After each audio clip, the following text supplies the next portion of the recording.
கடவுளுடன் காலை வணக்கம். புனித மார்க்கு எழுதின செய்தி 6ஆம் அதிகாரம் 30 முதல் 34 வரை உள்ள இறை வார்த்தைகள். அக்காலத்தில் திருத்தூதர்கள் இயேசுவிடம் வந்து கூடி தாங்கள் செய்தவை கற்பித்தவை எல்லாம் அவருக்கு தெரிவித்தார்கள்.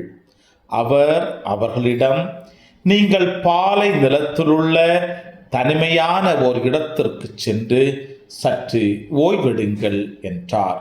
ஏனெனில் பலர் வருவதும் போவதுமாய் இருந்ததால் உண்பதற்கு கூட அவர்களுக்கு நேரம் கிடைக்கவில்லை. அவ்வாறே அவர்கள் படகேறி பாலை நிலத்தில்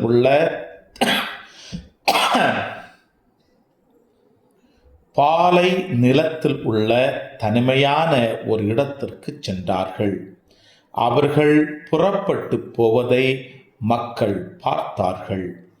பலர் அவர்களை இன்னாரென்று தெரிந்து கொண்டு எல்லா நகர்களிலிருந்தும் கால்நடையாகவே கூட்டமாய் ஓடி அவர்களுக்கு முன் அங்கு வந்து சேர்ந்தனர். அவர் கரையில் இறங்கிய போது பெரும் திரளான மக்களை கண்டார். அவர்கள் ஆயரில்லா ஆடுகளைப் போல் இருந்ததால் அவர்கள் மீது பரிவு கொண்டு அவர்களுக்கு பலவற்றை கற்பித்தார். கிறிஸ்துவின் நற்செய்தி. இந்த நாள் இனிய நாளாக அமைய வாழ்த்துக்கள்.